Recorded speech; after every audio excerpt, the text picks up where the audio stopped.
Halo guys, jumpa lagi bersama gua di sini Sony Afriansa. Nah, kali ini kita akan ngobrolin tentang saham ya. Ini mungkin requestan dari kalian yang pengen membahas tentang saham. Dimana kali ini kita akan khusus bahas bagaimana caranya millennials itu bisa investasi di saham ya. Dan juga bagaimana peluangnya investasi di saham. Nanti aku bakalan ngundang satu orang ya buat sharing-sharing bersama aku nanti bakalan, yaitu Kak Paul Kevin Silain, atau kita bisa kenal dengan Kak Paul. Nah, menarik di sini nanti bahasannya adalah yang pertama itu peluang generasi milenial sukses di saham, mulai dari apa itu millennials, kemudian bagaimana bisa investasi saham, resiko saham, kemudian juga untung nggak sih, atau apa aja yang bakal kita ngomongin nanti di saham. So buat kalian yang penasaran, jadi jangan dilewatin live ini ya. Nah, 1 menit lagi kita akan langsung undang Kak Kevin, Pak Kak Paul Kevin lain. Aku lebih senangnya Kak Kevin ya. Oke, langsung kita undang Kak Kevin ya.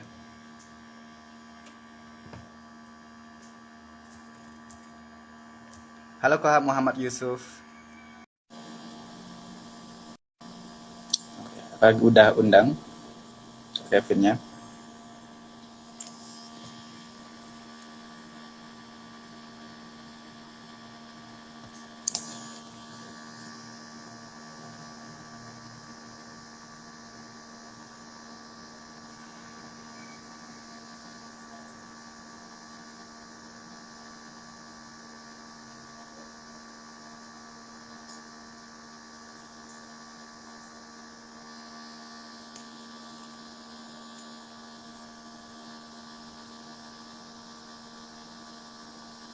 Oh, oke. Pulang generasi milenial sukses saham. Nah, sepertinya sama aja sih ya kayak sebelumnya ya.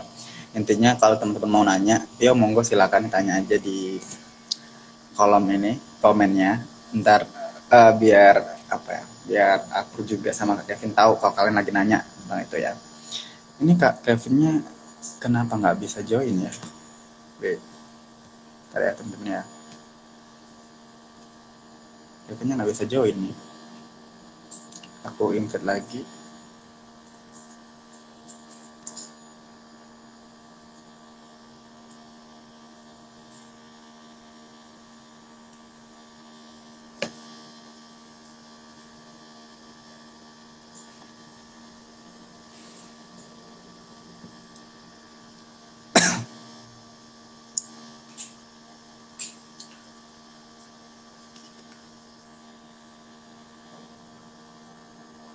Ini nggak bisa enable ya.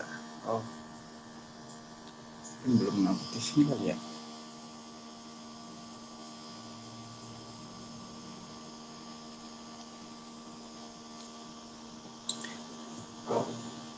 Nah, buat kalian yang udah pernah investasi di saham, coba komen juga dong. Ya, mungkin siapa tahu kita bisa sharing-sharing bareng di sini, dan teman-teman juga ngasih insight yang menarik nih tentang kerja saham ya ke aku.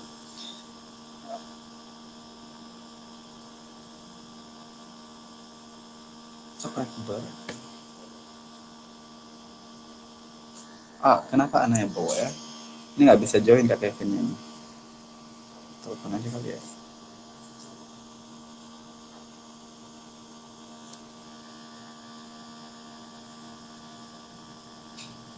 Nggak bisa nggak aktif. Bentar ya teman-teman ya.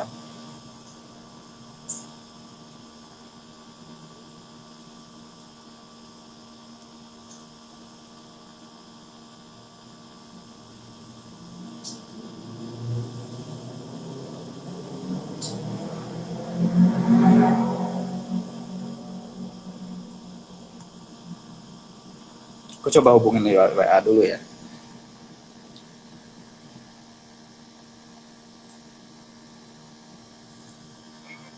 Halo Kak Kevin, udah siap belum ya? Oh ya, oke siap kalau gitu. Ya Kak. Aku udah hubungin guys, senjata 5 menit lagi katanya. Oke, oke ya. Mungkin lagi nyaklum orang sibuk. Jadi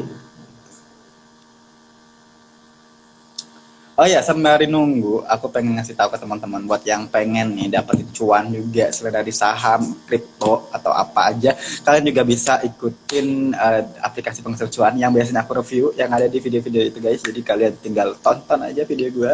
Dan di situ juga aku bakalan ngebahas nih, ini aplikasi ini potensinya cuan banget nih. Apalagi kalian pengen dapetin THR kan di masa-masa pandemi saat ini kayak, aduh nyari cuan itu susah banget. Tapi ternyata nyari cuan online nggak susah-susah amat guys, asal kita mau tekun ya.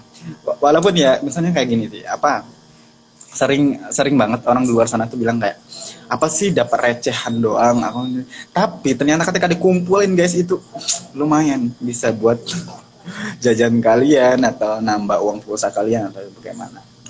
Nih, aku tunjukin satu ya. Aku tuh udah pernah main aplikasi-aplikasi yang ginian. Aku tuh dapat HP satu. Yang ini HP aku lama, yang ini HP yang lama aku, dan ini HP baru yang sekarang yang live ini. Lumayan ya. Uh, Oke. Oh ya, aplikasi penghasil cuan ini kan banyak macamnya ya. Ada yang kayak main aplikasi, kayak apa ya? Kayak gini-gini nih. Aku lagi main aplikasi kayak gini, atau ada juga yang tinggal check in doang setiap hari. Ada juga yang kayak gimana ya? Daftar doang, kayak KYC gitu-gitu. Terus ya udah kalian dapetin cuannya. Ada yang dalam bentuk voucher, ada yang dalam bentuk voucher wallet ya, ada yang dalam bentuk saldo langsung gitu, ada yang bisa dalam. Kalau bank digital lebih enak ya. Kalau aku seneng nyari bank digital gitu guys, for your information. Nyari bank digital tuh kayak Bank Neo, Bank Jago, atau Alobank yang kemarin ada Aladdin Bank, itu tuh ngasilin uang di mana kita daftar doang, itu nanti dapetin uang dari dia. Gitu. Dan enaknya uangnya itu ditransfer langsung ke saldo kita dan kita bisa transfer ke bank kita. Biasanya umumnya kalau bank digital tuh gratis ya, karena sekarang lagi memorinya banget bank digital, memorial banget. Kayak gitu. Aku yang ku rekomendasikan bisa ClickWraps, Neo, kemudian apa lagi ya? Ada Hello, aplikasi Hello sekarang di bulan puasa itu dapatin 40.000. Lumayan. Terus juga ada sekarang toko kripto dapat 100.000. Terus juga dari aplikasi Makmur kemarin 3 hari yang lalu udah lewat ya. Itu dapetin kurang lebih berapa ya? Ya satu orang 50.000. Lumayan banyak kan, kalau dikumpul-kumpulin itu bukan lagi lumayan buat jajan, tapi udah bisa beli macem-macem ya. Apalagi untuk beli kue kalian. Nah, buat kalian yang juga bingung kayak mau nyari apa aplikasi penghasil uang tuh yang gimana gitu ya, ya kalian bisa langsung aja tinggal kayak download aplikasinya, atau aku tunjukin YouTube aku ya. Atau kalian bisa kepoin YouTube aku aja, itu biasanya aku sering nge-review aplikasi penghasil cuan di sana. Jadi kalian tinggal cus langsung ikuti tutorialnya ya. Itu guys. Mudah banget sekarang zamannya untuk cari uang, tapi tergantung kitanya lagi. Oh iya, nih, atau kalian bisa klik bit.ly cuanku 20, di situ banyak banget aku taruh aplikasi-aplikasi apa aja yang bakalan ini yang ngasilin gitu. Oke, ini Kak Kevinnya udah datang, kita invite ya. Belum ada ya.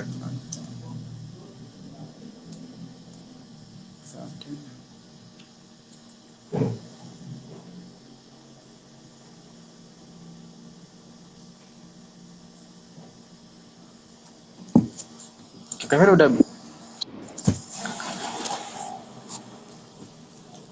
Halo. Halo, Masih hitam nih layarnya Kak. masih tuh? Masih hitam. Gimana ya caranya? Wah banyak nih teman-temannya Kak Kevin ya yang gabung nih kayaknya. Oke, Udah kelihatan? Bener ya? oke, Sudah. Gimana Kak Kevin kabarnya, iya. sehat? Sehat, sehat. Sony gimana? Apa kabarnya, Mas Sony? Ya, sehat. Kemarin terakhir kalau nggak salah kita sering komunikasinya pas acara apa ya? Aku lupa ya. Itu tuh training saham juga nggak sih? Iya, waktu itu kan Iya, kita sama-sama ya waktu yes. itu ya. apa profit apa ya? Aku lupa namanya, nama eventnya.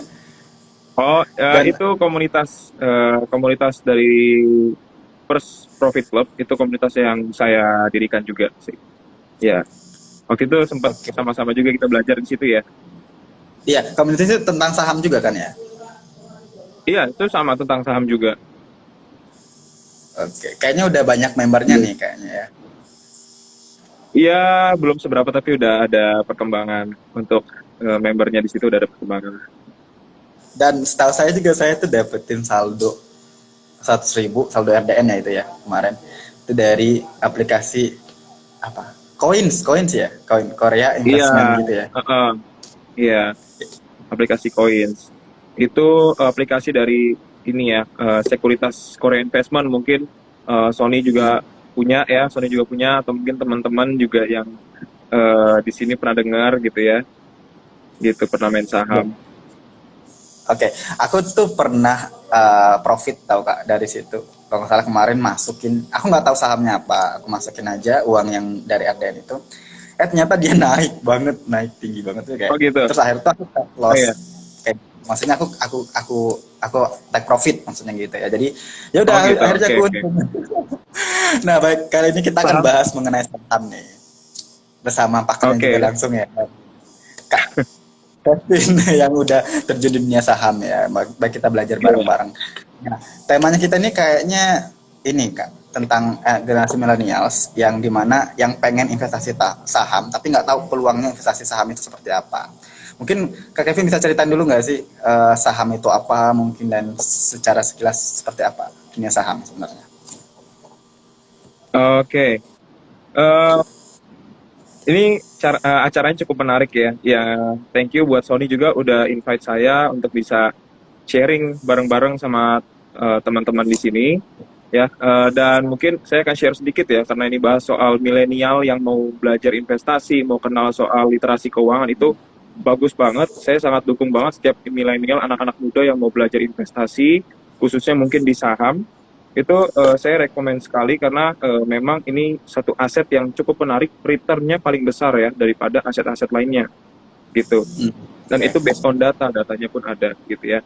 Nah, kalau saya boleh jelasin sedikit mengenai saham ya, eh, mungkin kalau saya jelaskan secara definisi yang formalnya itu ada gitu ya. Tapi simpelnya saya mau kasih tahu sama teman-teman semua, kalau saham ini simpelnya adalah kita membeli ya, kita berinvestasi saham artinya kita membeli saham sebuah perusahaan gitu ya. Saham sebuah perusahaan yang tentunya kita harus tahu dulu perusahaan ini tuh beneran bisnisnya bagus atau enggak gitu ya. Bisnisnya bagus, berjalan atau enggak, prospek atau tidak untuk kedepannya gitu. Supaya apa? Kalau kita beli saham, otomatis kita merupakan owner ya, owner dari perusahaan tersebut. Walaupun kepemilikan kita tuh sedikit gitu ya, tidak banyak, tapi tetap saja kita sebut sebagai owner. Jadi kita punya hak yang cukup besar di sana gitu ya. Hak yang kita dapatkan tentunya ya laba ya, keuntungan dari perusahaan tersebut ya, dividen dari perusahaan tersebut itu akan kita terima. Itu. Jadi kalau kita beli sebuah saham ya, kita berinvestasi artinya kita memiliki perusahaan tersebut gitu. Dan kita berhak untuk setiap keuntungan atau apapun yang menjadi aksi dari korporasi tersebut. Ya, kurang lebih seperti itu ya. Semoga teman-teman paham. Kalau nggak paham nanti boleh kita bahas lagi deh gitu sama Kak Sony. Siap, siap, siap. Oh, jadi intinya adalah kepemilikan ya. Artinya adalah surat kepemilikan kalau kita itu eh, mempunyai suatu perusahaan tersebut gitu. Ada suratnya gitu. Nah, mungkin teman-teman di luar itu kayak bingung dengan kata lot, kemudian juga bingung dengan kata kepemilikan dimaksudnya gimana Kak gitu. Maksudnya apakah emang ada suratnya secara langsung atau kayak gimana ini? Bingungnya tuh. Oke, kalau untuk kepemilikannya tuh ya, memang kalau zaman dulu, kalau kita beli saham ya, orang-orang tua kita, zaman dulu kakek nenek kita, kalau mereka sudah kenal saham, main saham, itu zaman dulu memang bentuknya masih berbentuk surat fisik gitu ya, lembaran fisik. Nah, jadi Oke. kalau misalnya mereka dulu beli saham, misalnya beli 100 lembar, ya otomatis orang tua kita zaman dulu akan bawa pulang ke rumahnya, itu tumpukan kertas 100 lembar dibawa ke rumah. Bayangin kalau 100 lembar. Kalau mereka belinya 10.000 lembar, wah rumah isinya nggak ada meja, nggak ada kulkas, deh isinya saham semua gitu ya. Nah, cuman kalau sekarang, ya kalau sekarang itu udah serba digital ya. Semua bener. sekuritas, semua mau investasi saham, emas, apapun itu semuanya bentuknya udah digital ya, Kak Sony ya, Ya yang kita ya. sama-sama tahu. Jadi kalau kita beli saham nih, minimal itu satuannya adalah lot gitu ya. Kalau untuk di Indonesia sendiri satuannya lot ya. Satu lot itu adalah 100 lembar begitu. 100 lembar. Jadi kalau misalnya teman-teman beli nanti belinya bisa lewat aplikasi, lewat sebuah perusahaan broker sekuritas gitu ya. Nah, nanti belinya satu lot ingat 100 lembar. Nah, Hmm. sekarang ada rumor-rumor nih, katanya lotnya ini mau diturunin. Jadi bukan 100 lembar, tapi bisa belinya lebih sedikit lagi gitu ya. Supaya apa ini bisa menjangkau teman-teman semua yang mungkin modalnya masih kecil, baru mau belajar gitu. Itu baru rumor, tapi belum ada kepastian. Oke, menarik Ya. menarik. Ini banyak banget sudah istilah-istilah asing yang mungkin teman-teman banyak yang belum pahamnya. Ada yang namanya broker, tadi Kak Kevin bilang broker, broker itu apa sih? Mungkin bisa nanti jelasin lagi. Nah, oke, jadi aku dapat nih kesimpulan kalau zaman dulu itu orang tua kita itu kalau beli 10.000 lot itu gimana? Ini isi dalamnya di rumah itu kayaknya udah jadi gudang ya, gudang Iya, kertas. Tapi kalau sekarang itu 10.000 lot itu kayak ya mana bentuknya itu dalam bentuk digital semua. Nah, tapi iya. nih Kak, misalnya nanti ya kita akan bahas sedikit, mungkin teman-teman di sini juga bakalan tahu kayak broker itu adalah aplikasi untuk tempat beli sahamnya. Banyak ya sekarang ya di Indonesia itu kayak Ajaib, Coins yang tadi udah disebutin, kemudian juga Mm-mm. ada Bani Sekuritas kayak gitu dan sebagainya ya. Nah, kalau misalnya nanti ternyata kita udah beli nih di brokernya dan saham kita tuh nggak tahu saham kita tuh tempatnya di mana. Nah, ibaratnya kita udah nggak punya HP lagi nih gitu. Terus kita mau narik saham kita kayak gimana tuh? Kalau memang kita udah beli tapi ternyata HP kita let's say rusak atau hilang gitu gitu. Gimana tuh? Mau jual saham tadi, Oh, oke. tapi akun kita Mm-mm. rusak. Itu Oke. gimana cara? Ini ya pertanyaan cukup menarik ya. Artinya kan ini berarti soal safety ya untuk keamanan Iya benar. dari aset kita ya.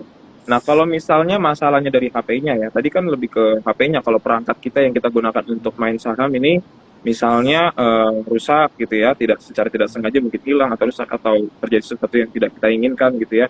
Nah, itu tenang aja karena kenapa? Yang penting adalah data-data kita yang sudah direkam oleh sekuritas gitu, di mana kita udah daftar di situ.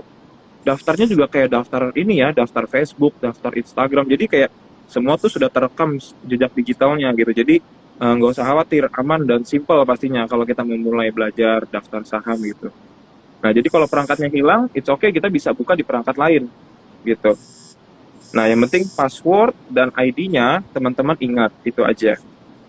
Gitu, Kak Oke, Sony. jadi nggak ada alasan lagi buat sekarang milenials kayak, aduh HP ku hilang jadi aku nggak bisa cair ini buat No, kan tidak ada gitu. alasan. Harus, Karena sekarang itu udah digital semua ya kan Kevin ya. ya. Bahkan bahkan aku terkejut juga ternyata kemarin aku bisa dapetin IPO-nya GoTo, Gojek dan Tokopedia. Mhm. Ternyata IPO-nya bisa online. Aku kira dulu IPO-nya itu belinya itu nggak bisa online. Sekarang udah bisa online ya. Luar biasa banget. Iya, Nah, bisa jelasin nggak IPO itu apa gitu-gitu Kak? iya. Kalau IPO ya, ini kita pembahasannya kayaknya nggak berurut ya, kita lompat-lompat. Pokoknya yang penting Lompat-lompat ya, teman-teman udah. bisa paham ya. Ya. Jadi kalau misalnya IPO nih ya, simpelnya gini. Eh, jadi kan sebuah perusahaan gitu ya. Misalnya katakanlah perusahaan Bank BCA deh. Teman-teman saya yakin semuanya pada punya ATM BCA. Ya, yang nggak punya mungkin nanti ujung-ujungnya bakal punya juga. Nah, Bank BCA siapa sih yang nggak tahu ya? Eh, Hmm. dia ini misalnya katakanlah BCA ini baru-baru mulai berbisnis gitu ya. Dan tapi untuk kedepannya dia punya prospek bagus, tapi dia kekurangan modal gitu. Untuk dia mengembangkan bisnisnya, dia butuh modal lebih. Nah, mereka bingung kan, mau minjem hutangan tapi kreditur juga nggak mau kasih gitu ya. Kreditur kasihnya terbatas. Oke, sekarang gimana caranya nih? Kalau gitu kita butuh ada investor. Nah, sedangkan nyari investor juga nggak gampang. Nah, disinilah Bursa Efek memberikan sebuah wadah, tempat untuk bisnis perusahaan-perusahaan baru untuk cari modal dari masyarakat. Nah, istilahnya kita sebut dengan IPO atau Initial Public Offering. Jadi kita menawarkan eh, saham kita kepada masyarakat, gitu ya. Oke, nanti masyarakat beli tuh sahamnya, ya, dengan penuh sukarela hati, juga yakin sudah baca laporan keuangan. Oke, saya yakin perusahaan ini bagus. Saya akan coba investasikan dana saya di sini. Nah, itulah IPO. seperti itu ya. Nah, zaman dulu IPO-nya memang itu terbatas ya. Kita harus apa namanya, rebutan gitu, datang dulu ke tempat pertemuan gitu ya, tempat pertemuan dengan emiten, investor ya, sempit-sempitan ngumpul rebutan kayak di pasar gitu. Nah, kalau sekarang sudah ada yang namanya electronic IPO. Jadi teman-teman yang sudah punya akun saham itu bisa bisa bikin akun lagi, akun maksud saya akun IPO ini ya, supaya apa, nanti mesannya itu nggak harus datang ke hotel, ke pertemuan. Biasa itu emiten ngadainnya di hotel-hotel, ballroom-ballroom. Ya, ini nggak usah, kita cukup dari rumah, cukup dari komputer kita, kita pesan lewat web IPO gitu ya. Nah, nanti itu bakal ketahuan kita dapatnya berapa ya, nanti kan itu dibagi gitu. Nah, makanya itulah simpelnya IPO, dan semuanya sekarang udah serba digital. Jadinya Iya, iya. IPO gitu. Oke, menarik. Jadi dapat disimpulkan bahwasanya tuh saham, dunia saham itu nggak lagi sekonvensional dulu, udah beralih ke dunia digital semua. Dan saya rasa untuk semua generasi milenial sudah tahu ya bahwasanya menggunakan gadget dan sebagainya, sehingga bagi mereka itu hal yang common seharusnya ya. Tapi kenapa nih? Betul. Kenapa orang masih nggak mau di saham? Menurut Kak Kevin aja nih gimana? Kenapa orang generasi milenial nih masih takut-takut untuk investasi saham? Oke. Eh, Kalau menurut saya pribadi gitu ya, saya Hmm. ambil contoh langsung ke adik-adik saya gitu. Saya punya adik-adik ya. Adik saya itu yang nomor adik saya yang pertama itu dia udah kuliah. Adik saya yang kedua dia SMA. Which is mereka udah sebenarnya udah punya KTP, udah bisa buka main saham gitu ya. Cuman kenapa Hmm. mereka tuh nggak mau buka sampai sekarang? Padahal abangnya sendiri udah terjun gitu ya. Tapi Hmm. adik-adiknya kok enggak. Padahal bukannya saya nggak nawarin, tapi saya udah coba ajarin mereka. Cuman memang ketertarikan mereka mungkin beda. Kedua, apa, pemahaman mereka soal dunia keuangan, literasi keuangan, soal manajemen keuangan itu kurang gitu ya. Anak muda zaman sekarang kan lebih sering itu konsumsi. Setuju nggak, Sony? Ya, mereka Oke. lebih sering konsumtif. Iya. Ya, apalagi sekarang udah ada yang namanya pay later. Wah, itu nggak ada duit, no cash, tapi kita berani ambil sebuah barang dengan harapan kita bisa bayar nantinya. Nah, itu kan yang Iya. mungkin saya lihat milenial sekarang seperti itu. Nah, itu yang perlu kita perbaiki ya, supaya apa, anak-anak muda ini mau coba belajar untuk investasi gitu ya. Mulai dari kecil-kecil dulu aja gitu. Jadi menurut Contohnya saya reksadana lebih, ya. iya, apa yang mereka lihat di media sosial gitu kan, mungkin mereka kurang tertarik dengan literasi keuangan ya. Mereka perlu ditanamkan lebih lagi gitu. Oke, baik. Nyambung ke literasi keuangan jadinya nih kita ngobrol aja ya. Berarti orang yang mau masuk saham harus belajar keuangan dulu dong. Apa langsung terjun aja ke saham gitu? Nggak mesti harus belajar keuangan dulu. Oke. Ini penting juga. Kenapa? Pertanyaan ini cukup menarik dan sangat penting. Sebelum kita terjun langsung ya ke saham gitu ya, kita harus paham dulu sebetulnya. Kita harus paham dulu, jangan langsung asal masuk gitu. Jangan langsung asal beli gitu.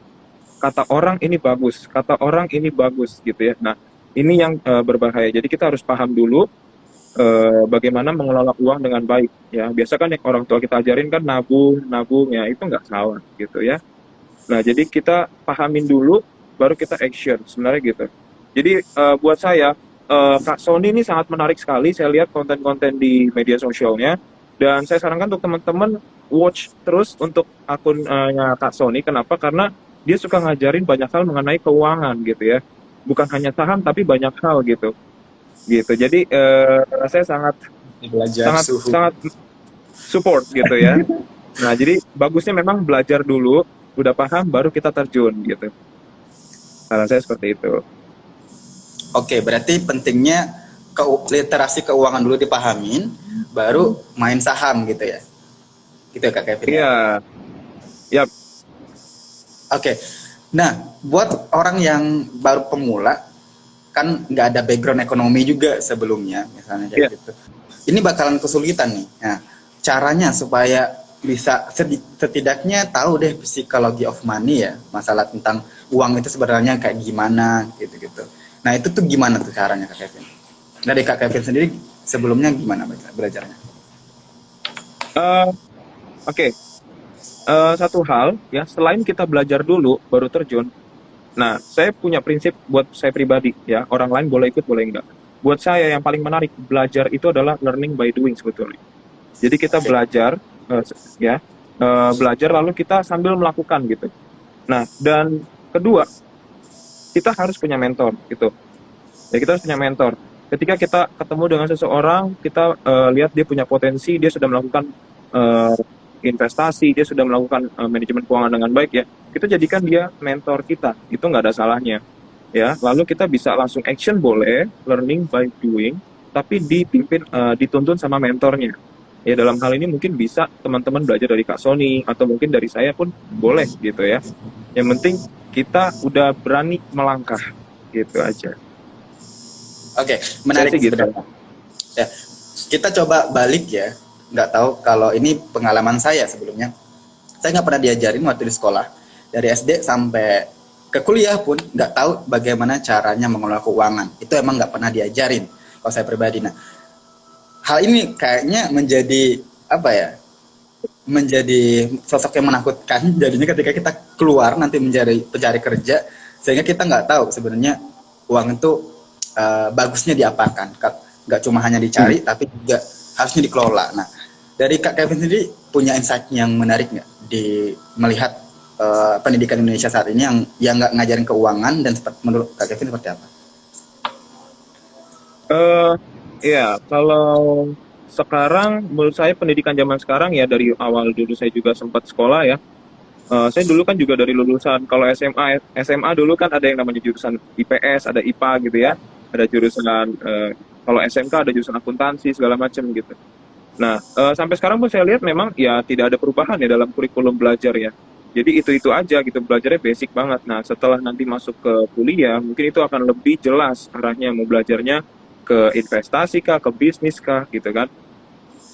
Nah, kalau menurut saya juga ya, anak zaman sekarang jangan salah loh. Anak zaman sekarang yang SMA itu udah pada belajar, mulai belajar investasi, belajar trading. Tapi sayangnya mungkin mereka nggak mulai di saham, gitu ya. Nggak salah sih, mereka startnya dari kripto, yang lagi booming sekarang. Belajar dari kripto, currency. Terus ada yang mungkin dulu pernah, boleh kita sebut ya, binomo mungkin yang sempat kasus sekarang ya. Oke, oke, Nah, oke. jadi mereka Paham. main-main hal yang seperti itu dan ya bisa dibilang itu pengalaman aja buat mereka, tapi nanti pada akhirnya semakin mereka belajar, mereka akan melihat aset mana yang paling aman dan paling menguntungkan buat mereka gitu. Jadi sekarang belajar bukan dari sekolah lagi, apalagi semenjak udah nggak masuk sekolah, gitu kan mereka Iya, iya, belajarnya kebanyakan dari media sosial. iya. Jadi apa yang booming nih? Oh ya, oke, saya suka gitu. Oke, menarik menarik memang. Sekarang juga kan milenial sekarang juga ngelihat nggak lagi di sekolah ya, tapi juga bisa melalui YouTube, melalui TikTok dan sebagainya. Ini udah Ya, banyak banget influencer yang nanamin tentang literasi keuangan saat ini kayak gitu. Saya ya, setuju. Nah, tadi pasti pernah dengar juga influencer pernah pernah bilang ya. Dia bilang kayak emang sekolah itu nggak pernah ngajarin tentang keuangan. Biasanya orang belajar keuangan itu dari lingkungan luar dari sekolah. Nah, dari pendapat ini aja sebenarnya yang perlu kita perbaikin saat ini itu adalah pas generasi milenial ini itu apa sih sebenarnya? Takutnya nanti yang kayak tadi ya, misalnya SMA nih, dia belajarnya kripto duluan. Padahal kan kalau menurut saya pribadi ya, urutannya yang di bawah mungkin bisa kita lah kita bilang reksadana, deposito gitu ya. Yang kedua baru saham, yang ketiga baru kripto nih. Kripto yang paling atas karena emang high risk banget ya. Kripto tuh bisa jadi anjlok, bener-bener anjlok banget. Sedangkan kalau ya, saham mungkin bisa ada namanya ARA gitu kan, yang ya pokoknya ya, paling tinggi itu nggak bisa lagi gitu ya. Yang bisa paling tinggi, tapi kripto let's say 10.000% pun dalam waktu 1 menit tuh bisa sebenarnya turunnya atau naiknya gitu. Tapi apa yang harus diperbaikin sebenarnya dari cara berpikir anak muda sekarang sih menurut Kak Paul? iya. Yang perlu diperbaiki sebetulnya gimana ya? Saya bilangnya bukan berarti semuanya berjalan salah, nggak juga, karena memang Ya, ya begitulah alurnya gitu ya. Nah, cuman kita perlu terus berubah menjadi lebih baik ya. Nah, untuk itu yang saya bisa berikan saran kepada anak-anak muda ya, terutama yang sepantaran saya juga banyak buat sepantaran Kasoni juga gitu ya. Nah, eh, pertama kita harus tahu dulu ya, kalau kita mau berinvestasi atau mau mengembangkan aset kita, kita perlu tahu yang namanya resiko, ya. Kita harus lihat resikonya dulu, baru untungannya gitu loh. Karena kalau kita cuma mikir untungnya, nah itu akhirnya kita jadi apa ya, istilahnya takabur ya. Istilahnya kita jadi terlalu banyak harapan ke depannya, padahal resikonya kita nggak tahu bisa lebih besar gitu. At least kalau kita mau investasi, mau kita bikin bisnis apapun, kita harus lihat resikonya dulu gitu. Resikonya sama keuntungannya harus minimal 1:2 gitu. Resikonya 1, keuntungannya 2. Jangan justru kebalik. Nah, itu berbahaya. Jadi pertama, anak milenial harus tahu dulu resiko dari setiap aset yang mau diinvestasiin. Ya, harus tahu resiko setiap bisnis yang dia mau lakukan. Seperti itu. Baru nanti ya sebelumnya kita belajar juga sih, aset itu kan ada apa aja, ya, lalu bisa investasi, ada deposito, ada reksadana. Lihat resikonya masing-masing, mana yang paling cocok sama kita, baru kita ambil posisi gitu. Oke, menarik nih. Berarti saham ini adalah termasuk ke dalam dunia investasi ya, pastinya ya. Nah, Ya. saham adalah produk investasi. Selain dari kripto, reksadana, deposito dan sebagainya, ya saham bisa jadi alternatifnya. Oke, let's say sekarang orang banyak yang anak muda itu udah terjun ke saham gitu kan. Ya, berarti saya asumsikan bahwasanya mereka harus paham dulu yang namanya keuangan, kemudian harus paham juga manajemen resiko kayak gitu-gitu. Dan yang terakhir mungkin mereka juga harus belajar lebih banyak lagi. Nah, nah kata Kak Harus. Kevin tadi kan bilangnya learning by doing. Buat mereka yang takut-takut Ya. itu gimana? Buat mereka yang takut-takut belajar doang, ada loh, memang ada belajar doang, belajar gitu kan. Tapi nggak mulai-mulai, nggak action, nggak ada beli saham, tapi dia tahu teorinya. Nah, itu gimana tuh ceritanya? Itu Oh banyak. iya, itu banyak saya temuin sih ya. Saya temuin banyak teman-teman saya juga gitu ya. Eh Biasanya ya mereka mereka terlalu takut ya, karena apalagi kan sekarang banyak banget scam ya, penipuan, kasus-kasus penipuan berbasis trading, padahal itu adalah judi atau apa gitu ya. Ya penipuan lah gitu. Nah, jadi mungkin itu salah satu faktor juga yang bikin mereka akhirnya yang tadinya sudah mulai berani mengambil action, tapi ketika dengar berita seperti itu akhirnya mereka jadi lebih ngekip, lebih lebih ngejaga gitu ya. Ya itu sih insting setiap orang ya, insting setiap orang terhadap asetnya ya, mereka lebih ngejaga gitu. Nah, cuma saya mau kasih saran buat teman-teman, untuk saham ini sudah banyak sekali bukti-buktinya, dan sudah banyak sekali orang-orang yang sukses di dunia saham, dan teman-teman bisa belajar langsung ya, semuanya terbuka gratis kok. Zaman dulu mungkin masih banyak seminar-seminar berbayar, tapi sekarang udah banyak seminar gratis. Jadi teman-teman bisa belajar langsung dan alami langsung bagaimana mereka bisa mencapai titik kesuksesan di dunia saham. Gitu. Jadi belajar dulu. Kalau udah tahu ya, tak kenal maka tak sayang kan gitu ya. Makanya kita kenali dulu, dari situ mulai kita bisa percaya dan kita mulai action gitu. Jadi yang penting jangan terlalu nutup diri gitu. Kalau kita mau sukses, kita harus terbuka terhadap ilmu-ilmu yang ada gitu. Jadi jangan terlalu khawatir ya, gitu teman-teman. Oke, berarti Kak Kevin bilang sekarang itu banyak scam ya, di luar sana tuh banyak scam kayak judi Iya. yang besar atau bagaimana ya, penipuan lah intinya. Nah emang tapi di dunia saham memang nggak ada scam berarti? Iya, kalau di dunia saham ini tidak ada ya, karena memang kita diawasi OJK gitu, diawasi, Oke. dan ini legalitasnya terjamin gitu. Kalau ada yang berani-berani melakukan kesalahan ya, menyalahgunakan amanah yang diberikan ya, itu saya rasa hukumannya akan sangat berat, dan nggak sebanding dengan apa yang mereka curi dari masyarakat atau curi dari nasabah gitu. Nah, dari dulu sampai sekarang saya main saham, saya nggak pernah ngerasain adanya scam di saham gitu. Makanya teman-teman harus belajar pokoknya. Ini penting banget. Tentunya harus mau belajar dulu ya, mengetahui juga berarti harus banyak nih pelajaran nih, harus tahu juga scam itu apa ya kan, terus juga Ya. bagaimana cara ininya. Nah mungkin sebenarnya scamnya itu nggak di sahamnya, brokernya kemungkinan scam nggak? Ada nggak broker itu kemungkinan scam? Ini ada nggak kira-kira? Nah, tergantung. Kalau menurut selama saya ya di saham, nggak ada broker yang scam. Ya, Nggak ada. pokoknya selama legalitasnya dijamin ya, selama mereka diawasi OJK, ada legalitasnya, itu mereka tidak akan scam. Nah, yang kebanyakan scam-scam ini kan yang mereka yang nggak diawasin, gitu. Kayak kita nggak perlu sebut namanya apa perusahaannya, tapi perhatiin deh, lihat di internet. Mana yang sudah diciduk sama polisi, kebanyakan mereka memang tidak ada legalitasnya gitu. Nah, makanya kita harus lihat juga legalitasnya, di mana kita berinvestasi. gitu Oke, teman-teman. menarik. Tapi kenapa nih? Ya udah tahu scam ya. Sekarang tuh udah banyak, saya yakin udah banyak banget. Udah banyak banget literasi keuangan ya dari influencer-influencer kayak gitu di TikTok, Instagram, Reels dan sebagainya. Tapi tuh masyarakat tuh masih mau ikutan scam ini loh, Kak. Itu kenapa gitu? Padahal kan udah banyak ya. Kita kasusnya tuh udah banyak.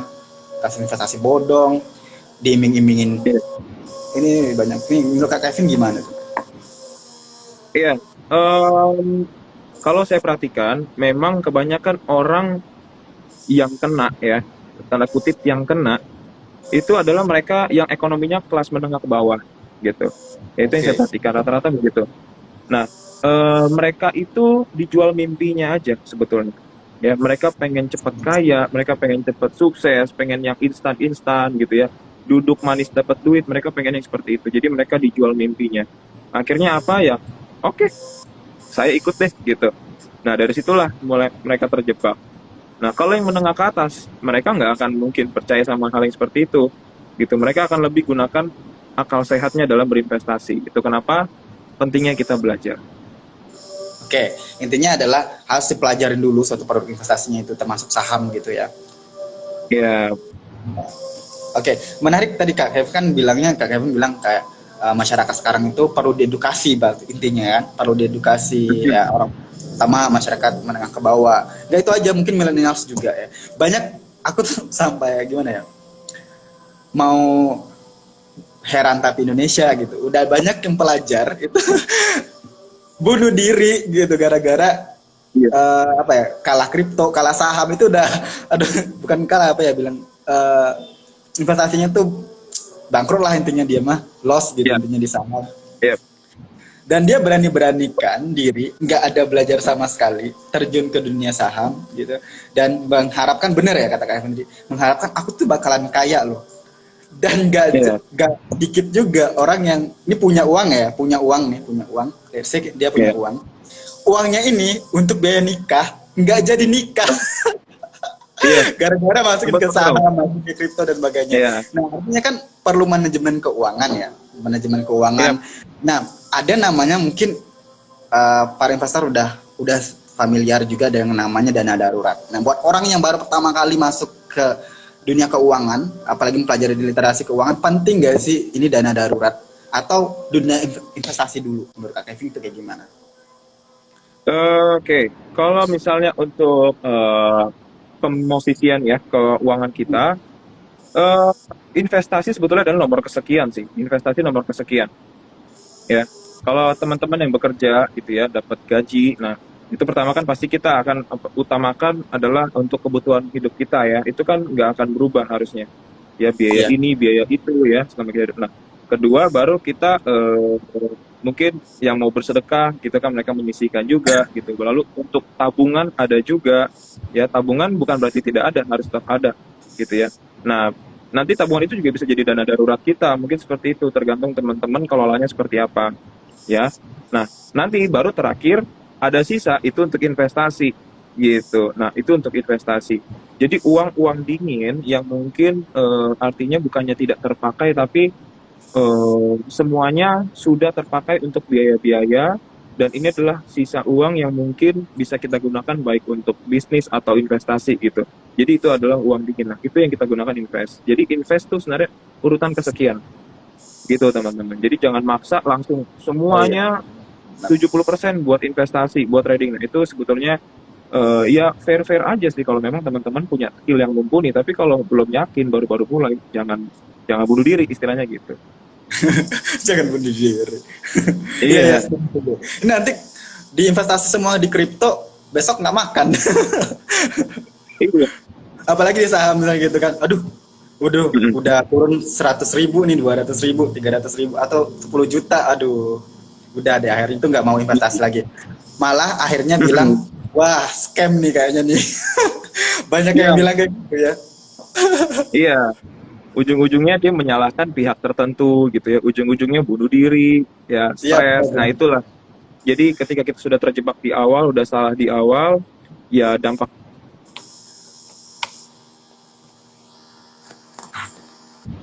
Iya. Ada juga yang menarik nih, ada yang namanya fear of missing out ya. Kita singkat dengan FOMO. Yang Kak Kevin tadi bilang Iya. dan awal juga eh, ada orang beli saham ikut-ikutan gitu ya. Nggak belajar Mm. saham, nggak menganalisa keuangannya, nggak manajemen risiko dan sebagainya, intinya seperti itu. Tiba-tiba langsung terjun di saham karena gara-gara influencer. Anggap aja influencer X yang ngomong kayaknya ini bakalan naik nih kayak gitu-gitu. Ya udah Iya. dia ikut-ikutan. Nah, gimana nih menanggapi fenomena-fenomena yang milenial yang sering begituan nih kan? Nah, em, FOMO ini tidak hanya di saham ya, tapi banyak banget ya. Eh, jadi fear of missing out artinya kalau kita Indonesia kan ya kita takut ketinggalan gitu loh, takut ketinggalan kereta. Nah, nanti mereka udah pada jalan, udah di mana kita ketinggalan. Nah, kita kan memang selalu punya keinginan untuk selalu update terus gitu, nggak mau ketinggalan, selalu menjadi nomor satu. Nah, itu udah kayaknya sifat manusia deh, gitu ya. Nah, makanya kita, ini kan terkait psikologi sebetulnya. Nah, kita harus bisa kontrol psikologi kita. Dalam hal kelola keuangan, psikologi itu juga tidak kalah pentingnya gitu. Ya, jadi FOMO ini bisa dikatakan tidak tidak benar tapi tidak salah juga gitu ya. Artinya kita memang harus terus berpacu, harus terus belajar. Tapi jangan juga terlalu eh, ambisius gitu loh. Jadi santai aja. Yang penting aset kita tuh berkembang gitu ya. Kalau kita mungkin melihat ada influencer bilang beli ini pasti naik, beli ini pasti kaya. Nah, jangan terlalu termakan sama omongan gitu ya. Banyak sekarang kan banyak sekali penipuan, banyak banget yang nggak beres deh di media sosial kan memang yang bagus-bagusnya aja. Nah, jadi kita Hmm. kurangi sedikit psikologinya kita turunin ya. Lebih lebih cari aset yang memang eh, lebih masuk akal aja gitu, yang memang kita pahami gitu. Oke, kalau investasi bukan untuk kaya, kayak saham, beli saham tuh kita beli saham kayak gitu, let's say, bukan untuk kaya, jadi untuk apa dong Kak? Kalau bukan untuk jadi kaya sebenarnya? Eh, Kaya ini kan sebenarnya relatif ya. Nah, yang kalau Hmm. kalau saya bilang bukan kaya sebetulnya, tapi lebih kepada financial freedom gitu. Dimana ketika Hmm. kita tuh udah bisa pensiun dari pekerjaan kita dan kita bisa menikmati nanti hari tua kita tuh dengan lebih tenang gitu ya, nggak kerja terus gitu. Nah, jadi kita maksudnya di situ financial freedom ya. Karena kalau misalnya masalah kaya, kita kayanya mau sampai kapan? Mau merasa cukupnya sampai kapan gitu. Ya, Benar-benar jadi benar. eh, ya, jadi intinya adalah prinsipnya itu financial freedom ya. Jadi aset yang bekerja buat kita, bukan kita yang bekerja buat aset. Tadinya kita Oke. kerja mungkin gaji UMR, udah merasa cukup. Nah, tapi nanti kita nggak usah kerja lagi, tapi gaji itu duitnya akan masuk terus. Ya, banyak kok contoh-contohnya kalau teman-teman mau lihat yang sudah financial freedom, ya, belajar dari mereka. Gitu. Jadi ingat ini, jadi ingat Bu Sri Mulyani pernah bilang di suatu conference atau pers gitu kan, dia pernah bilang perbedaan orang Indonesia dan juga orang Amerika itu terletak pada hal mengelola keuangan. Di Indonesia itu tuh orangnya yang kerja keras ya kan, tapi kalau di Amerika asetnya yang kerja keras ya, gitu ya. Iya, Jadi saya saat itu juga tertampar, oh iya ya, selama ini cuman mengumpulkan uang, tapi kita yang kerja keras buat uang, tapi uangnya nggak kerja keras buat kita, gitu. Ya kan Kak Kevin ya, begitu ya sis, iya, prinsipnya gitu kan. iya, betul. Nah, dari ini kan kita harus belajar psikologi of money-nya juga dong, berarti harus tahu Hmm. juga uang itu seperti apa, itu menurut Kak Kevin seperti apa nih, itu psikologi of money-nya. Psikologi of money-nya. Gimana ya? Mungkin lebih spesifik nih, maksudnya seperti apa nih kira-kira maksudnya? Oke. Saya spesifikin lagi ya, misalnya gini, Ya, kan tadi uang yang kerja buat kita ya kan. Nah, iya. banyak Hmm. orang yang belum tahu maksudnya uang yang kerja buat kita ini seperti apa kayak gitu intinya. Ya, oke lah kita berinvestasi, tapi kan investasi itu kan Iya. nggak semuanya naik, pasti bakalan turun. Hmm. Nah, tapi Hmm. kenapa harus berinvestasi kayak gitu, kenapa nggak nabung aja kayak gitu, secara ininya ya Oke, gitu aja. kita ambil coba contoh konkret ya. Hmm. Kita ambil contoh seseorang yang mungkin ini jadi inspirasi buat banyak orang juga. Itu ada namanya Lo Keng Hong, Bapak Lo Keng Hong. Ya, mungkin teman-teman pernah dengar namanya di dunia investasi. Nanti kalau belum pernah dengar, search aja di YouTube, ya di Instagram juga ada, ya di Google. Dia akan kasih tahu semua biografinya. Nah, beliau adalah salah satu contoh orang yang sudah mencapai financial freedom ya. Dari sekian banyak orang, beliau adalah salah satunya yang bergelut di dunia saham gitu. Jadi beliau ini berinvestasi saham pada tahun tahun 2000-an di bawah 2010 ya, entah tahun 2005 kan saya lupa. Nanti bisa coba cek lagi. Nah, beliau investasi di sebuah perusahaan gitu ya. Dia menunda konsumsinya buat sekarang ya. Waktu dia masih umur muda, dia menunda konsumsinya, dia nabung, dia beli saham. Nah, tahun 2010-an dia jual sahamnya dan dia bisa take profit itu gede banget.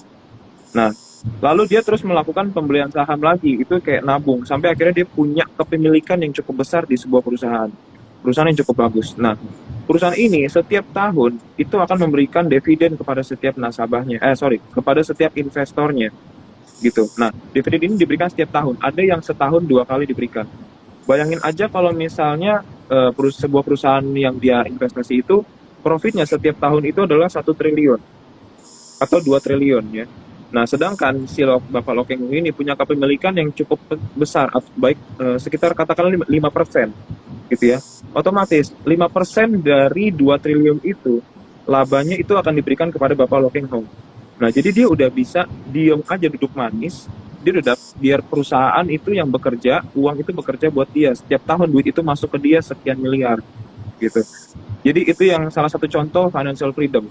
Nah, itulah makanya teman-teman jangan mau ketinggalan. Belajar investasi supaya nantinya kita bukan hanya kaya tapi financial freedom gitu ya. Oke, baik. Berarti kalau kaya kan juga eh, relatif ya, bener ya? Ada yang orang merasa kaya udah 100 juta udah kaya, ada yang 1 miliar udah kaya, ada yang 400 triliun mungkin baru kaya gitu kan. Kalau kalau Ya. kaya dalam kuantitas ya. Tapi dalam hal ini financial freedom. Pengennya nanti Ya. tua-tua, masa tua itu duduk aja manis gitu kan, menikmati masa tua di pantai dan sebagainya. Uang Iya. tetap ngalir. Amin. Berarti ini ada hubungannya Amin. dengan umur ya kan. Nah, Ya. waktu kapan nih tepatnya untuk berinvestasi kan? Terutama di saham ya. Pas kapan enaknya? Atau pas nanti Oke. umur 30 kan? Nah, Kayak gitu atau gitu. sebenarnya enggak juga ya. Kalau misalnya kita mau belajar investasi itu sebetulnya udah bisa dimulai bahkan dari sejak kita kecil gitu ya. Orang tua zaman dulu kan memang ngajarin kita untuk nabung, nggak pernah ngajarin kita untuk investasi gitu ya. Nah, cuman ada contoh juga dia ini saya lupa orangnya siapa ya. Saya pernah lihat di Instagram ya, dia juga berikan sebuah sejarah hidupnya, biografi hidupnya, bahwa dia sudah mulai belajar investasi dari tahun 2000, dari umur 9 tahun, sorry. Dari umur 9 tahun dia sudah mulai berinvestasi. Nah, cuman mungkin investasinya kalau namanya anak kecil paling investasinya apa sih gitu kan? Ya paling dia beli apa gitu, lalu dia jual lagi gitu. Ya dia beli, mungkin ikut orang tuanya beli emas, mungkin kita nggak tahu, beli dolar mungkin gitu kan, banyak. Jadi kalau investasi ini sebetulnya tidak dilihat dari umur, tapi dilihat dari kesiapan kita sebetulnya secara ekonomi. Apakah kita siap gitu untuk berinvestasi atau belum? Kalau kita belum bisa menerima resikonya, belum siap menerima. Kalau kita belum siap menerima resiko, tentunya kita belum bisa juga siap menerima keuntungan. Ya kita juga belum siap secara keuangan kita gitu. Uang dinginnya belum ada. Kebanyakan 90% kepake semua, ya udah jangan dipaksain investasi. Tahan dulu. Nanti kalau udah uang lebih baru mulai. Gitu. Jadi kalau masalah umur sih menurut saya anytime ya, kapanpun kita bisa sih. Tapi ada yang bilang kalau investasi itu kalau bisa semudah mungkin gitu. Biar nanti kayak Warren Buffett ya, di umur berapa dia udah investasi, akhirnya nanti di umur 50 tahun itu dia udah baru bisa ya, umur segitu. Udah bisa gede banget itu investasinya. Bener nggak sih kalau Iya. kayak gitu kan? Jadi intinya lebih cepat lebih bagus gitu. Oh, Lebih lebih cepat bagus. lebih bagus. Iya. Tergantung juga dengan kesiapan kitanya sendiri dalam Iya. keuangan gitu ya. Siapa? Iya. Jangan sampai nanti gini ya, masih Shopee Pay Later atau masih Pay Later lagi gitu atau gimana. Nah, teman-teman udah Iya. berinvestasi. Lebih baik mungkin urutannya ya, kita bisa menyarankan tuh kayak utangnya dilunasin dulu, tambah skill buat Iya. banyakin income ya. Akhirnya ini. Iya. Betul, Kak Kevin kerja di mana Kak Kevin? Boleh spill nggak kerjanya di mana? Ya, kalau saya bekerja memang di perusahaan sekuritas juga gitu ya, di broker, di perusahaan investasi saham, namanya PT Korea Investment and Sekuritas Indonesia. Kalau disingkat PT KISI ya, KISI. Nanti bisa di search aja deh gitu ya. Nah, memang saya bekerja di perusahaan keuangan ya, di industri keuangan, perusahaan broker saham. Jadi saya sangat menggeluti dan sangat tertarik dengan dunia ini, dan saya terus mempelajari gitu. Tidak ada habisnya untuk kita terus belajar gitu. Makanya saya ajak juga teman-teman untuk bisa ngerasain juga bahwa saham ini menarik loh, investasi saham ini penting gitu, apalagi buat anak-anak muda seperti itu. Kalau boleh tahu sebagai apa Kak Kevin? Saya di perusahaan sekuritas ini saya bekerja sebagai representatif ya. Artinya saya juga membawa beberapa orang untuk bisa bergabung, untuk bisa menjadi nasabah, untuk bisa belajar investasi saham. Lalu saya juga mengedukasi teman-teman gitu, bukan hanya bergabung tapi juga mengedukasi. Itu tanggung jawab saya, tanggung jawab perusahaan ini juga untuk mengedukasi seperti itu. Oke. Nah, Masuk. jadi udah pasti nggak diragukan lagi dong kalau ilmunya udah banyak juga ya di dunia saham ya. Iya, Iya. Oke, Kak Kevin, dari tadi kita baru mulai ngulik ya, sorry, baru ngulik anak muda yang mau investasi saham itu apa dulu yang harus disiapin ya, persiapannya apa dulu, mulai dari tadi yang manajemen keuangan, kemudian psikologi of money-nya harus dikuatkan juga, belajar, intinya belajar, belajar dan belajar. Nah, iya, kita hanya sedikit tadi ngebahas saham. Saham itu Kak Kevin bilang adalah bukti kepemilikan ya kan. Nah, terus ada iya. brokernya, tempat belinya. Emang apalagi nih di dunia saham sebenarnya Kak Kevin? Mungkin bisa diceritain juga. Mungkin cara belinya atau bagaimananya mungkin bisa diceritain. Oke, tadi kita udah sempat masuk ya saham, pengenalan saham ya, basic pengenalan saham. Saham itu seperti apa, saham itu apa, ya, dan satuannya apa. Tadi lot ya, satuannya jangan lupa. Nah, untuk cara belinya sendiri, ya, kita pertama harus daftar dulu. Daftar dulu di sebuah perusahaan broker ya, di perusahaan sekuritas. Karena kita nggak bisa yang beli langsung ke bursa efek gitu, beli langsung ke perusahaan BCA misalnya. Halo Pak Direktur BCA, saya mau beli saham Bapak, boleh nggak gitu. Tapi kita punya perusahaan sekuritas yang mewadahi untuk investor-investor yang mau beli saham gitu. Nah, kita harus bikin akun dulu ya di sebuah perusahaan sekuritas. Nanti setelah kita bikin akun, ya, nama kita akan terdaftar nantinya, ya, akan terdaftar di bursa, terdaftar sebagai investor. Nah, sebagai investor yang mau beli saham gitu ya. Nah, setelah itu kita baru bisa melakukan pembelian, ya, pembelian melalui aplikasi, karena semua serba digital sekarang, gitu ya. Nanti lewat aplikasinya itu aplikasi milik dari perusahaan sekuritas yang teman-teman udah daftar nih. Ya, misalnya katakanlah teman-teman daftar di perusahaan Korea Investment ya, di PT KISI ya. Aplikasi namanya Coins. Nah, misalnya teman-teman bisa daftar di situ, punya akun, nanti teman-teman bisa beli langsung sahamnya gitu, pakai duit yang teman-teman punya. Katakanlah teman-teman bisa start from 100.000, itu udah bisa beli saham ya, gitu teman-teman. Berarti minimal Gitu Kak. 100.000. Sebenarnya Ya, beli 100.000 saham kita. Harga saham ya, harga saham paling murah itu di market itu ada bisa kita start from Rp5.000 ya, Rp5.000 udah bisa. Iya, yang paling murah. Nah, tapi kalau yang paling mahalnya itu kita belinya bisa satu, itu per lembarnya itu, per lembarnya 50 yang tadi ya, per lembar 50. Kalau kita beli satu lot jadinya 5.000 gitu. Oke. Cuma kalau misalnya kita beli, ya, kalau karena kita 100 beli lembar. saham yang, ya, karena 100 lembar tadi dikalikan 100 tadi kan. Nah, Oh kalau ya. kita beli saham yang paling mahal itu ada harganya sekitar kalau nggak salah 30.000 per lembar, 30.000 rupiah per lembar. Jadi kalau kita beli satu lot 100 lembar itu sekitar 3 juta kita harus siapkan. Itu yang paling mahal. Nah, biasanya mahal atau murahnya ini juga menggambarkan kualitas dari perusahaannya. Gitu. Ada harga, ada kualitas. Seperti itu ya Kak Sony. Nah, seperti itu caranya untuk kita beli saham. Berarti harus, kalau 30.000 harus nyiapin uang 3 juta dong, karena 30.000 kali 100 ya. Iya, betul. 3 juta ya. 3 Jadi buat juta. orang yang nggak punya uang ini, berarti emiten saham yang paling tinggi itu nggak bisa dibeli dong. Kayak nabung-nabungnya. Iya, Karena kan menurut saya kalau nggak gimana? ini ya, Mas. Tadi kalau di US mungkin ada fractional shares gitu ya, kayak kalau saham US ya, Iya, pembagian bagian saham itu dibagi lagi. Nah, Kak Kevin tadi kan bilang maka bakalan dikecil lagi ya, satu lot kan 100 lembar, mungkin bisa orang bisa beli 10 lembar mungkin kayak gitu-gitu ya. iya, Nanti bagaimana ya. iya. Ada rencana untuk dikecilin lagi, jadi kayak satu lotnya mungkin cuma 50 lembar gitu. Jadi dikurangin setengah, rumornya seperti itu. Nah, jadi nanti kalau misalnya yang tadinya kita harus keluarin duit misalnya untuk saham yang paling mahal tadi ya, itu 3 Hmm. juta misalnya. Nah, kita bisa belinya hanya harga 1 jutaan gitu. Nah, itu yang paling mahal. Cuma kalau yang middle kan tadi ada yang paling small, ada yang biggest gitu ya, biggest cap. Nah, ini ada yang middle juga.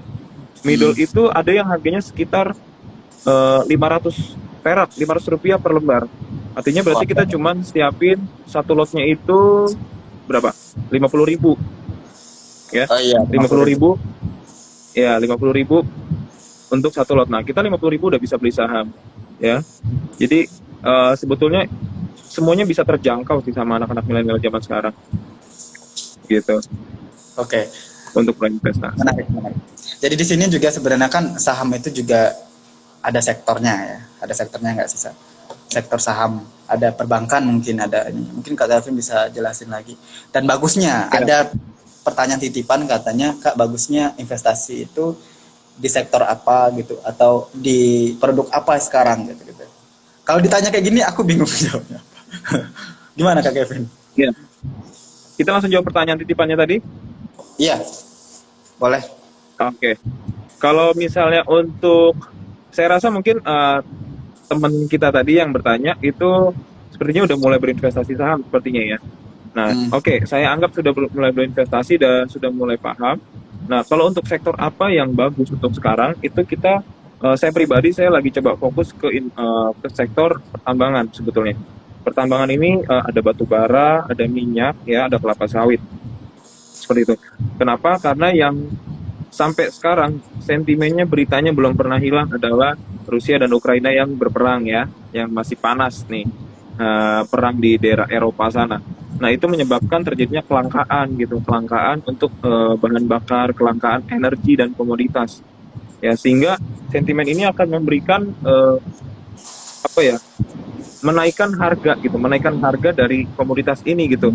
Karena Rusia ini adalah, kalau informasi buat teman-teman ya, Rusia ini adalah eh, mereka negara pengekspor gas ya, pengekspor gas terbesar untuk di seluruh Eropa. Jadi kalau misalnya Rusia ini diberikan sanksi untuk nggak boleh ekspor gas ya, atau negara-negara Eropa nggak ada yang mau beli gas dari Rusia, artinya harga gas ini bisa akan naik gitu loh. Kebutuhan gas ini pastinya akan jadi langka. Nah, inilah yang menyebabkan akhirnya harga gas naik, harga minyak juga ikutan naik, harga batu bara ikutan naik. Nah, kalau harganya naik begini, perusahaan-perusahaan apa yang diuntungkan? Tentunya perusahaan-perusahaan yang bergerak di bidang pertambangan. Contoh saya sebutkan, ada namanya perusahaan Adaro ya, Adaro Mineral. Nah, dia adalah salah satu perusahaan yang cukup meyakinkan ya, cukup baik di Indonesia di Bursa Efek. Nah, dia adalah perusahaan yang bergerak di batu bara. Nah, harganya udah naik gila-gilaan. Jadi kalau teman-teman beli untuk hari ini ya, fokus di sana, itu sih cukup menarik ya untuk saham pertambangan batu bara. Lalu yang kedua di sektor perbankan ya. Bisa juga lihat-lihat Bank BCA, Bank BRI seperti itu. Itu sih dua sektor itu yang saya pakem gitu. Untuk tahun ini menarik di pertambangan dan perbankan seperti itu. Oke. Ya, Dari dulu emang sektor perbankan memang masih merajai ya market cap Indonesia ya, iya, kita bilangnya kayak gitu. siap. Oke. Baik, yang pertanyaan sebelumnya kata tadi Kak Kevin, sektor-sektor yang saham yang ada itu apa aja? Mungkin selain dari apa tadi, pertambangan ya, itu apa aja selain? Ya, Ya. mungkin teman-teman yang lain mau coba yang lain. Ya, lalu setelah itu ada sektor, saya tidak hafal semua, tapi ini yang saya ingat saja, yang sering saya mainkan juga ya. Itu tadi pertama ada pertambangan ya, ada mining ya, lalu ada industri dasar ya, lalu ada perusahaan sektor di keuangan, sektor keuangan termasuk perbankan tadi, lalu ada Digital. Iya, retail ya, retail betul. Retail itu perusahaan seperti Matahari Department Store, kalau mungkin teman-teman pernah dengar ya, belanja di Ramayana itu termasuk di sektor retail tadi. Lalu ada juga yang sekarang bulan puasa nih harusnya bagus ya, harusnya bagus itu adalah sektor peternakan ya, poultry, peternakan. Nah, itu contohnya sahamnya adalah saham Charon Pokpan ya, lalu ada saham Java Comfit ya, itu yang produksi sosis Java itu ya. Nah, produksi pakan ternak, produksi ayam. Nah, itu biasa kalau bulan puasa menjelang Lebaran itu kan harga-harga ayam, harga-harga daging kan naik ya.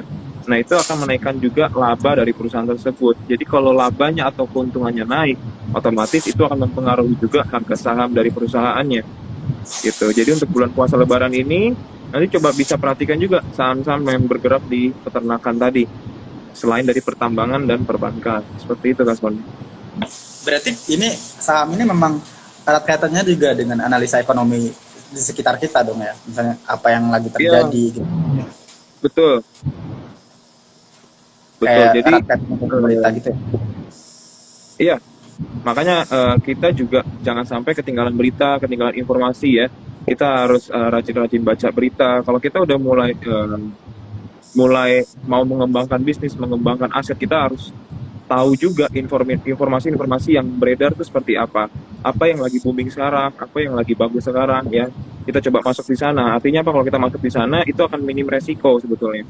Karena semua tujuan, semua pandangan orang gitu ya, semua uang mengalir di sana. Nah, jadi kita datang di mana uang mengalir deras. Ya gitu. Oke, menarik menarik. Berarti ada sektor yang apa tadi perbankan sama sektor pertambangan ya saat ini ya. Iya, Oke, terjawab tadi pertanyaannya yang dari teman yang nitip. Oke, iya, balik ke sini kak tadi kak Elvi kan kita harus intinya harus deposit dulu dong pastinya di brokernya tersebut ya. iya, iya. Kita isi saldonya baru kita beli sahamnya. Nah untuk posisi sahamnya itu apakah boleh nggak hanya beli satu saham aja kayak gitu? Misalnya mau nabung di BCA aja gitu ya udah di satu aja atau seperti apa enaknya? Iya. Kalau misalnya kita beli saham, memang ada baiknya jangan terlalu banyak yang kita beli gitu. Karena apa? Nanti akan mengganggu fokus kita. Ya, aset kita kebanyakan dipecah, nanti kita malah pusing sendiri. Ya, kalau saya selalu ngajarin ke baik nasabah-nasabah atau mungkin teman-teman di komunitas First Profit Club itu, kalau sebisa mungkin isi dari portofolio saham kita itu hanya 3 saham saja maksimal gitu ya. 3 saham supaya apa? Itu kita bisa alokasiin aset kita tuh dengan lebih lebih teratur dan lebih kitanya yang super yakin gitu bahwa perusahaan ini oke, saya yakin perusahaan ini bagus gitu ya. Jangan yang ini kayaknya bagus beli deh, yang ini juga bagus kayaknya beli deh. Nanti lama-lama kayak Indomaret gitu, semuanya ada. Ya, jadi kita cukup punya 3 aja supaya kita bisa lebih ngaturnya lebih enak gitu. Boleh BCA, lalu apa? Boleh beli saham yang lagi bagus tadi ada pertambangan ya, pertambangan juga ya. BCA perbankan, pertambangannya berarti kita bisa beli Adaro misalnya. Lalu yang ketiga kita bisa beli saham Java Comfit tadi untuk peternakan. Nah, kita beli kita hold sampai tahun depan misalnya. Nah, itu kan jadi kita bisa lebih tenang karena kita tahu perusahaannya bagus ya, dan uang banyak mengalir di sana. Jadi ya begitulah cara kita investasi. Oke, sampai kapan itu di hold ya kak? Oke, kalau sampai kapan, ini tidak ada kepastian relatif. Yang pasti kita sebagai investor, misalnya kamu investor untuk dalam jangka waktu 1 tahun, gitu ya. Berarti kamu boleh pantau saham kamu sebulan sekali aja, gitu ya. Boleh pantau saham kamu sebulan sekali bagaimana perkembangannya. Ya, nanti kan ada yang namanya analisa juga sebetulnya di saham ini kan ada analisa ya. Saya bocorin 2 analisa itu technical dan fundamental. Nah, nanti dari 2 analisa itu kita bisa perkirakan prediksi harga sahamnya mau naik sampai berapa dan sampai berapa lama kita boleh hold saham ini gitu. Jangan sampai nanti waktunya udah harusnya kita jual, ternyata kita nggak jualan. Yang tadinya kita udah untung malah jadi rugi gitu. Ada 2 analisa. Nanti untuk belajar 2 analisa ini akan lebih panjang, mungkin bisa di next session aja Kak Sony. Oke, siap. Gitu. Ini kita bahas yang dasar-dasar dulu aja ya, emiten, mungkin Iya, broker, terus berarti tadi ada dua analisa ya, ada analisa teknikal sama fundamental. Ya, Kemudian penting juga untuk mengetahui kabar saat ini ya, berita saat ini. Ya, itu iya. tadi ya. Selain itu Kak, apa yang perlu ketika kita mau beli saham, itu apa yang perlu dilihat sebenarnya sahamnya itu? Selain dari ya kita tahu misalnya udah bagus banget perusahaannya, tapi kadang Heeh. perusahaannya yang bagus itu belum tentu sahamnya naik. Nah, itu gimana tuh? Iya. Oke. Em, Tadi kan yang saya bilang ada fundamental, ada technical ya. Fundamental ini untuk kita cari tahu apakah perusahaan ini bagus atau tidak, gitu ya. Itu pertama. Nah, kalau yang technical itu kita akan mempelajari lebih kepada timingnya. Kapan kita akan masuk ke saham ini, kapan kita harus keluar dari saham ini, gitu. Nah, ada yang memang fundamentalnya bagus, kayak Bank BCA memang bagus secara fundamental, tapi mungkin secara timing harganya mau turun. Ini contoh aja ya, contoh aja, bukan saya bilang BCA mau turun, enggak juga gitu. Nah, tapi itu tadi yang saya bilang, secara fundamental memang perusahaannya bagus, keuangannya bagus, labanya terus meningkat setiap tahun, tapi secara timing untuk analisa sahamnya gitu ya, harga sahamnya kita terlalu apa namanya kecepatan masuknya gitu loh. Jadi harusnya mungkin kita bisa tunggu dulu tahun depan baru kita masuk. Ketika harganya udah murah baru kita masuk. Bisa aja kayak gitu. Jadi kalau berdasarkan tadi pertanyaan Kak Sony, ada yang perusahaannya bagus tapi harga sahamnya kok malah turun gitu. Nah, itu lebih kepada timing aja gitu.